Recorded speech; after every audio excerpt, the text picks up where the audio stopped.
جس سے تیرے رب نے تجھے بچا لیا.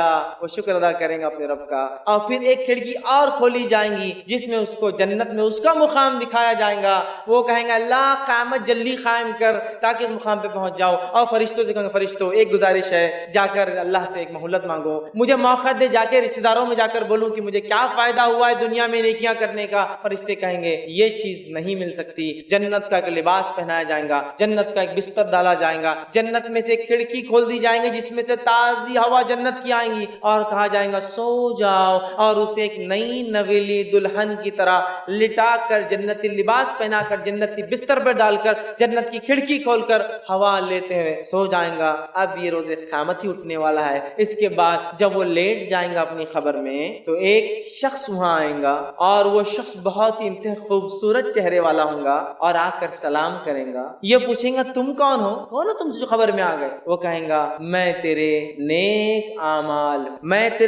اعمال ہوں جس کا بدلہ تجھے ابھی سے مل رہا ہے. جنت کا لباس, جنت کا بستر, کھڑکی کھلی ہے, اور اس کی نظر جہاں تک جاتی ہے اس کی خبر کو ایکسپانڈ پھیلا دیا جائے گا. ایک روایت میں 70 ہاتھ, ایک روایت کے اندر 35 ہاتھ, ایک روایت میں جہاں تک اس کی ویژن ہوں گا, آنکھیں جائیں گی, نظریں, خبر وسیع کر دی جائیں گی, اور نیک اعمال آ کر اس کو خوشخبری دیں گے میں تھا تیرا وہ ساتھی جس کو تو نے بہت محبت کری, اپنے سے نزدیک رکھا اچھے اعمال کو, آج تجھے بدلہ یہ اس کے بدلے کہ تو جو ہے جنت کے فائدے اٹھا رہا ہے. اور اسے کہا جائے گا سو جاؤ, اور وہ آنکھیں بند کر کے اطمینان کے ساتھ اب دوبارہ اٹھائے پہلے سور تک سو جائیں گا آرام سے, نرم اور نازک. دوسرا وہ شخص جو کفر کی حالت پر, شرک کی حالت پر, نفاق کی حالت پر, کبائر کے ارتکاب کی حالت پر, یا جو ہے گناہ اور معصیتوں کے اندر اپنی زندگی ڈبائے ہوئے تھا, اس کی موت کیفیت کیسی آتی ہے. اللہ کے رسول فرماتے ہیں, بہت ساری روایتوں کو ملا کے میں نے پھر ایک مجموعہ بنا دیا کہ اس کے ساتھ کیا ہوتا ہے. حوالے میرے پاس موجود ہے, آپ بعد میں دیکھ سکتے ہیں. جب ایسے آدمی کی موت کا وقت قریب آتا ہے تو فرشتے ملک الموت اور دوسرے فرشتے انتہائی بدصورت گندی صورتوں میں آتے ہیں. بدبو دار سڑے ہوئے مردار گوشت کی بدبو جیسی آتی ہے, ویسا ٹاٹ وہ جو ہوتا ہے نا تھیلے جس کو بولتے, ٹاٹ کا بدبو دار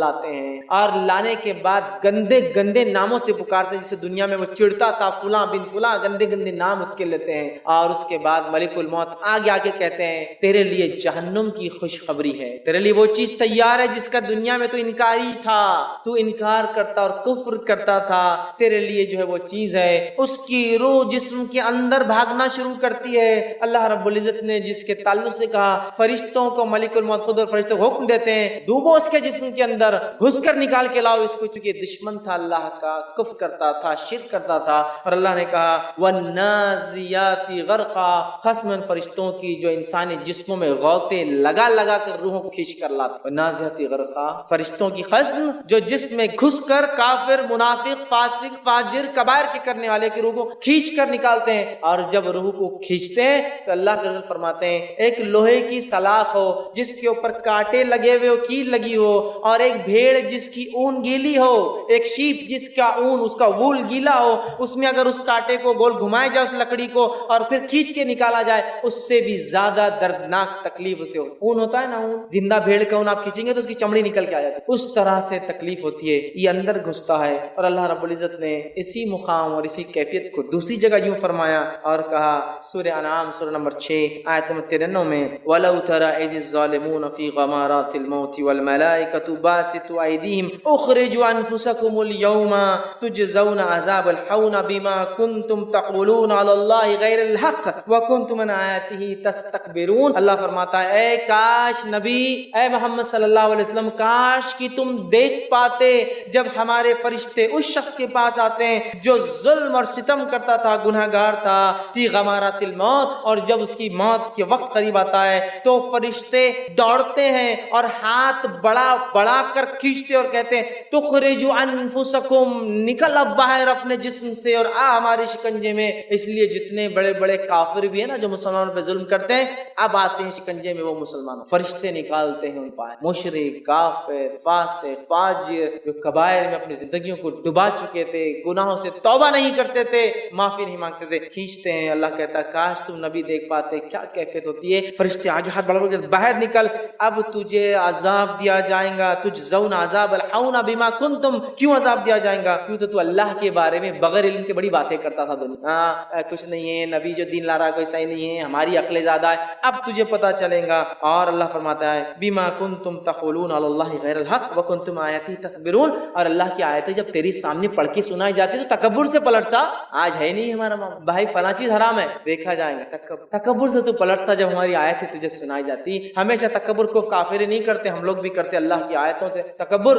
جب ہم آیتیں ہماری سنائی جاتی رب کی اور ہم پیٹ پھیر کر چلے جاتے ہیں, دیکھا جائے گا بول کر آگے بڑھ جاتے ہیں. تو اللہ نے فرمایا اے نبی تم اگر دیکھتے کیا حالت, فرشتے نکالتے ہیں, نکالنے کے بعد پکڑتے ہیں, ٹاٹ کا گندا سڑا ہوا بدبودار جس میں سے مرے ہوئے ماس سڑے ہوئے گوشت کی بدبو آتی ہے, نکالتے ہیں, لپیٹتے ہیں, پہلے آسمان کی طرف لے جاتے ہیں. اس کی بدبو سے سارا آسمان مہک جاتا ہے. پہلے آسمان کے فرشتے بولتے ہیں ایسی مغضوب روح کو ہم اندر انٹر نہیں ہونے دیں گے, آسمان کے دروازے بند ہے تیرے لیے. اور اللہ حکم دیتا ہے اس کا نام سجین جیل والوں میں قید خانے والوں کے رجسٹر میں اندراج کر لو, نوٹ کر لو, اور سجین میں اس کا نام نوٹ کر لیا جاتا ہے. پہلے آسمان سے فرشتے اٹھاتے ہیں اس کو اور نیچے پھینک دیتے ہیں. وہ آ کر پہلے آسمان سے اپنے وزن کے ساتھ اپنی خبر میں پٹکا جاتا ہے, کوئی عزت نہیں اس, کوئی مقام نہیں اس کا, پٹکا جاتا ہے. جاتے ہی اس کی روح جسم میں ڈال دی جاتی ہے. جسم میں ڈالنے کے بعد وہی کیفیت دونوں فرشتوں کی, کالا سیاہ چہرہ, لال بڑی بڑی آنکھیں, دانت جو ہے بیل کے سنگ سے بڑے, زمین کو پھاڑتے ہوئے آتے ہیں اور آ کر اپنی گرجدار آواز میں پوچھتے ہیں من ربکا,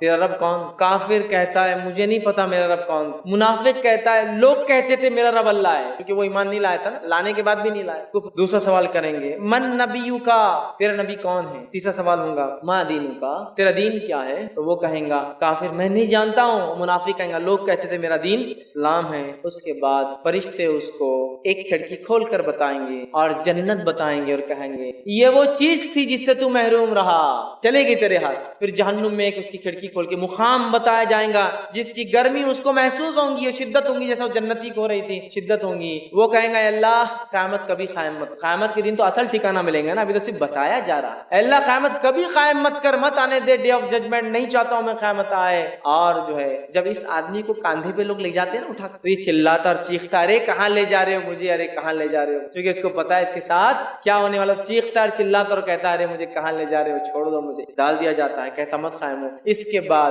جہنم کا ایک دروازہ کھول کر, جہنم کا ایک بستر بچھا کر, جہنم کا جو ایک لباس پہنا کر, آنکھ کا بستر, آنکھ کا لباس اور آنکھ کی شعاؤں کی گرمی اور تپش جہنم سے جو اس کا مقام ہے نکلتی ہے, وہاں اسے کہا جاتا ہے اب یہاں رہو تم. اور اس کے بعد وہ فرشتے چلے جاتے ہیں. ایک انتہائی بدصورت انسان خبر میں آتا ہے, وہ کہتا ہے تم کون ہو اتنے گندی صورت والے؟ وہ کہتا ہوں میں تیرے برے اعمال جو دنیا میں تو بنداس بغیر سوچے بغیر ڈر کے بغیر کسی اس کے کیا کرتا تھا, آج اس کی وجہ سے میری وجہ سے تیرا یہ حال ہے, اور جہنم میں تیرا ٹھکانہ یہ ہونے والا ہے, اور اس جنت سے تو محروم کر دیا گیا تیرے اعمال کی وجہ سے. اس کے بعد آسمان فرماتے ہیں اس کی خبر اس کو دبانا شروع, اس کی خبر اتنا دباتی ہے کہ اس کی پھسلیوں سے پھسلیاں اندر چلی جاتی ہے, اور اس کو وہاں سونے جیسی بھی جگہ نہیں ہوتی ہے, اور اسے آنکھ کے بستر پر اور آنکھ کا جو ہے لباس پہنا کر اور جہنم میں اس کا مقام والی جگہ سے آنکھ کی شدت کو محسوس کرتے ہوئے قیامت تک, سوتا تو میں کہیں نہیں ستا ہوں, قیامت تک اسی کیفیت میں رہیں گا. اب آئیے ان دونوں واقعات سے جو باتیں پتہ چلی ہے, اس بات میں ایک بات جو مجھے اور آپ کو پتہ چلی یہ ہے کہ خبر کا جو میرا اور آپ کا ساتھی ہے, جس کو ہم نے سب سے کمزور دوست سمجھا ہے, وہ ساتھی کون ہے جو خبر میں آنے والا ہے؟ وہ میرے اور آپ کے اعمال ہے. جس سے سب سے کم دوستی ہمارے نبی اکرم صلی اللہ علیہ وسلم فرماتے ہیں ایک انسان ہے اس کے 3 دوست ہے, 3 فرینڈز ہے اس کے, 3 دوست ہے. پہلا دوست وہ, پہلا ساتھی وہ جو مرتے ہی ساتھ چھوڑ دیتا ہے, دوسرا ساتھی وہ جو قبرستان تک ساتھ آتا ہے, اور تیسرا دوست وہ جو قبر میں بھی ساتھ آئے گا اور روز قیامت بھی ساتھ آئے گا. پوچھا گیا کون ہے وہ تینوں دوستوں کا؟ پہلے وہ دوست جو سب سے پہلے تیرا ساتھ چھوڑ دیں گا وہ ہے تیرا ماں, جس کے لیے سب کچھ کیا میں نے, رشتوں کو توڑا, پیسے بچ جانا بول کر, زکات نہیں دی تاکہ کچھ اس سے فائدہ اٹھا لوں, خرچ نہیں کیا جو اللہ نے کہا تھا, وہاں جو میری پکڑ, میں نے اس کے لیے تو بغض, کینہ, تکبر, حسد, رشوت, 2 نمبر 3 نمبر, سود, غیر, سب کچھ کیا میں نے. یہ وہ ساتھی ہے سب سے پہلے ساتھ چھوڑ دیتا ہے,